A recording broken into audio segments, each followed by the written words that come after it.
From ancient times, when the Greeks went to Timbuktu and Egypt to acquire knowledge in mathematics, astrology, architecture, and philosophy, Africa gave the West the foundations on which their civilizations are laid today.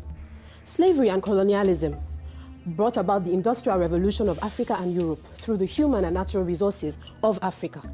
Today, Africa still continues to fuel the lifestyle of the West, producing the essential raw materials that make up 65% of the imports of the United States, 45% for France, and 65% again for the United Kingdom. 6 out of the top 10 diamond-producing nations in the world are African. Botswana, in particular, produces the most diamonds in the world in monetary terms. Guess where the money is spent? 80% of the diamond industry's money is in New York City, $57 billion US. And anybody who's heard the story of blood diamonds knows what this has cost Africa. According to statistics from the United Nations, 37% of the workforce of the United Kingdom is made of Africans, not British Africans, Africans.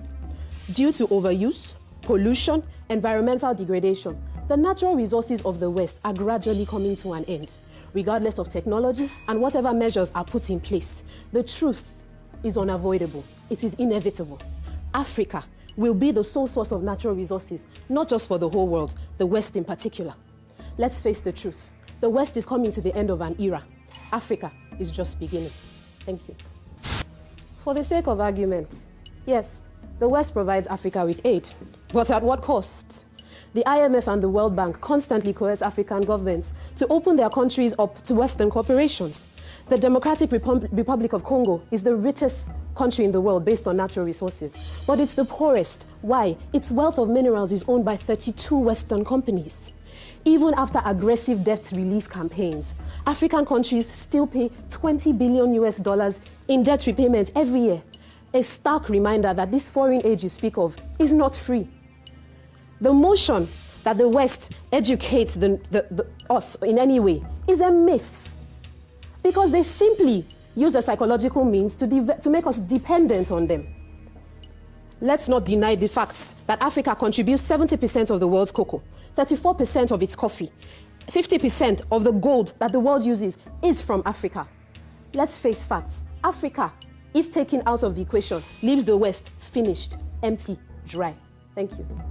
Olumide, first, let me congratulate you on taking a very difficult position.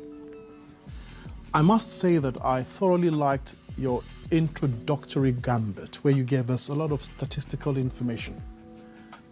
Let me just warn you, there's one word you butchered. The word is colonialism. But we'll talk about that some other time. I like the way you ended your argument, that it leaves Africa, it leaves it empty, finished, and dry. Well done. When I was asked to give this speech, the first thing that came to my mind was ICT. But then I remembered, how do we speak of e-libraries in a continent that doesn't have electricity? I'm honored to address the government today on basic fundamental issues that, if properly addressed, will bring about sustainable development to Africa. Now, only healthy people can think and work, and access to medicines is one of the greatest challenges on this continent.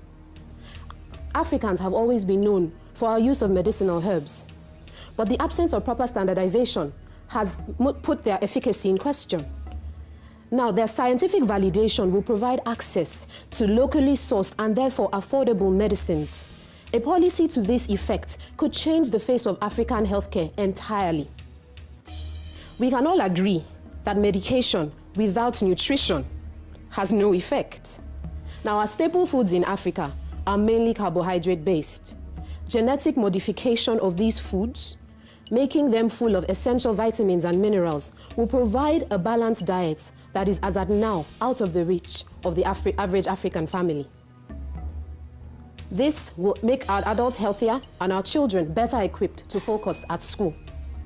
Education needs to be revised to make our children strategists and thinkers, not just preparing them to fulfill expected roles.